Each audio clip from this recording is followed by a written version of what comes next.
How you doing? Ryan, Central Coast Kayak Fishing. We're gonna leave the kayaks at home today, and we're gonna hit the surf for some surf perch. See what else bites. But I'm gonna go through what I'm gonna be using in the surf first.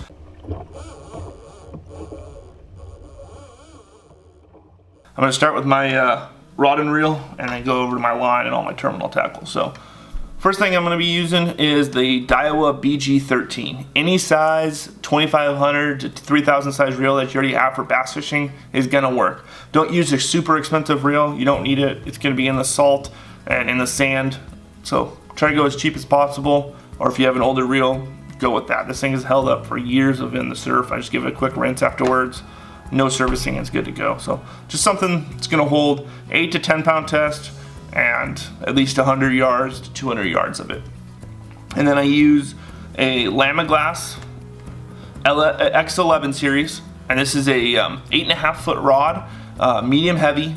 It's meant to hold 10 to 20 pound test for fishing, and then a 1/4 ounce to an ounce of weight is what it's meant to cast. So everything I'm going to be throwing today, you're going to see is meant to throw on this rod. It is in this rod class rating. So it's an extremely good rod, perfect for getting out there and fishing within the surf.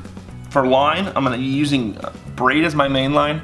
I like 30 pound test because it doesn't get taken by the surf much. Thin diameters is equivalent to 8 pound test. And then for my leader, I like to use 12 pound Seagar Red Label. It's a little bit bigger than the braid, but not much, and so I don't really notice a difference. So I like to use, like I said, about 12 pound test, holds on to those bigger fish for me. So now that I showed you the line and stuff like that, let's go over what you're gonna be when you wanna go. You wanna go, ideally, you wanna go on an incoming tide. I like to fish hour, 2 hours before incoming tide, all the way up to the high tide. But in reality, that doesn't always happen. Sometimes I just have to get on the water. If it's 8 o'clock and I don't have anything going on a Saturday morning, I'm gonna go try to hit the surf, unless it's massive swell or it's super windy. But if it's a nice day out, bluebird skies, and you can hit the surf and the swell's not too big, hit the surf.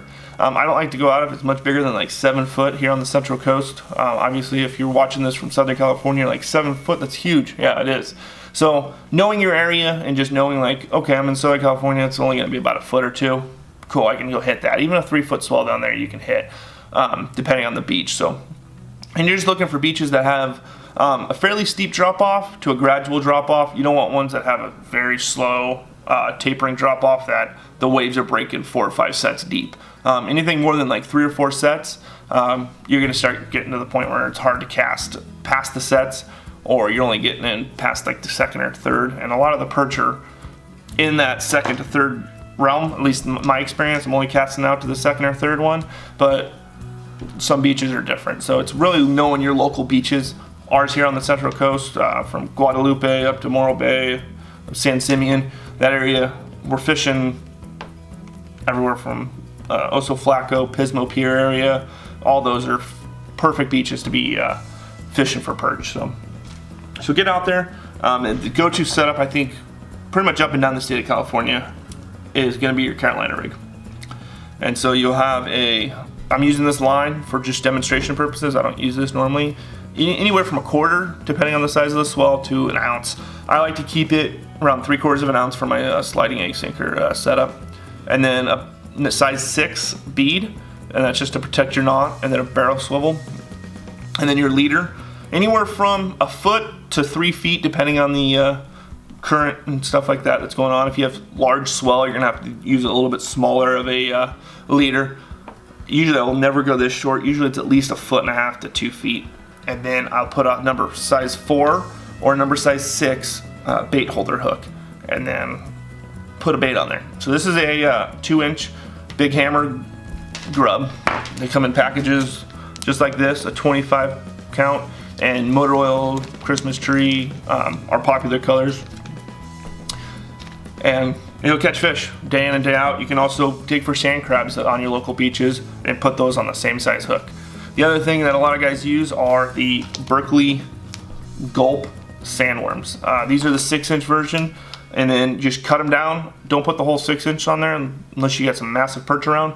But just cut them in half, tear them, however long you want them. I usually go about 3 to 2 inches, and this whole pack will last a couple trips as long as you keep it fresh. Make sure it's sealed. I like to put it in a gallon baggie afterwards to make sure I don't lose the liquid or anything like that, and then store it so that it's not going to drip. The other thing that gets used quite a bit by myself personally is the pinched crawlers by Gulp. These come in a 2-inch. They're a little bit cheaper than the sandworms because they're a smaller packet, and it's usually plenty for a day of surf perch fishing.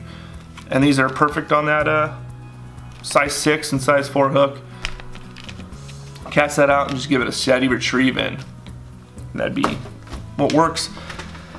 Some of my other favorite setups, and this one I've been using a lot more recently than I have the Carolina rig, and it just gives me 2 baits in the water. And what I like to do is tie a Palomar knot, put on that size 6 or 4 hook, and then I put a bait on the top. Usually I put a grub, but sometimes I will put one of the worms on there. And then I will put a 2-inch big hammer below that, and I use the rebarb hooks for the swim baits. These have a little barb like you would have on a lead head, essentially, and it holds it on a little bit better. You can use them on the grubs as well. I just feel like it's not really needed. They stay on here very well with just the bait holder hooks. And then lead her down to the bottom, and a 1-ounce pyramid sinker. I like the pyramid sinkers because they don't move as much in the surf. They'll land and they don't roll. If you use like a round weight, it'll roll around a little bit more. So I like pyramid sinkers for the drop shot particularly, and I just cast that out as far as I could cast on that rod I showed you, and then just a steady retrieve. No need to jerk your rod or anything like that. The surf's moving that weight around plenty for you on that. A couple other things I like to throw in the surf is bucktail jigs. These are just little 1/2 ounce to 1/4 ounce bucktails. Cast them out as far as you can and just bring them in on a steady retrieve. Especially when I'm fishing the bucktails, I will put a little bit of scent on there.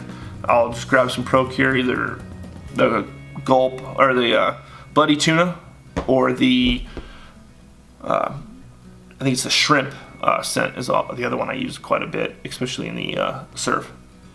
Just cast that out and bring it in slowly, and the perch will nail these as well. Another thing that I like to throw, I've had quite a bit of success on, is, especially in clear water, like around bays and stuff like that, is the crocodile spoon. Found this outside of like Santa Barbara Harbor and gotten quite a few halibut. And you just cast it out in just a steady, slow retrieve, but the perch also love this thing and nail it pretty regularly. And then my favorite thing to throw, especially for the bigger perch, is the Lucky Craft Flash Minnow 110. This is the saltwater series, as you can see in that. And the reason I get the saltwater series, it's a little bit more expensive. You're looking at almost 20 bucks for this thing. So yeah, you can fish all this other stuff for a lot cheaper, and you're gonna catch fish. Like I said, that's why I went over it, because it's proven technique that catches fish time in, time out. So all the time you're gonna catch fish on this. And you're gonna catch fish on this all the time. And the reason I like it is because you catch the bigger fish. Every fish you get on this is gonna be a decent sized fish. This is a 6-inch lure. It's not small by any means. So the perch you get on this are gonna be larger. And the bite is gonna be, they nail it like a freight train. They're not letting this little thing get away, where the little grub, it's a lot of effort. So they'll just come up and pick at it because it's not moving very fast. These I'm just bringing in on a slow retrieve, as you'll see in this video. This one I'm bringing in quick. I'm trying to catch up to it a lot of times in the surf, and I'm just bringing it in and then casting it again, bringing it in. So these are extremely fun to catch. My last video, a link up in the top, is fishing this all day long, and I had a limit of perch within 2 hours. So, and that video doesn't even have all the perch I caught that day. So this is an extremely fun lure to fish. The fish were on the chew that day, but this thing is a blast. So get yourself one of these, even if you only get one, just to give it a shot, and you'll be a firm believer after the first trip out that these things, they kick butt. So get one. Their action is just a wobble back and forth, and just a steady retrieve. Like I said, you'll see clips in the video here. So thanks for watching. Hopefully you liked it. Hopefully it taught you something. If you can give it a thumbs up down below and click the subscribe button. Also leave a comment down below. What do you throw in the surf? What's your favorite technique?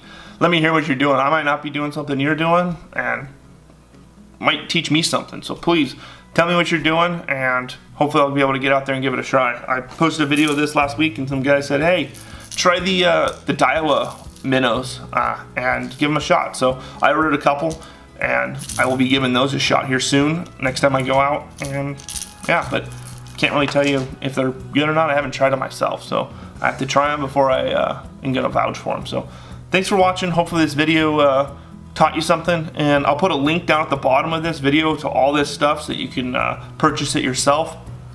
And thanks for watching. We'll see you next time.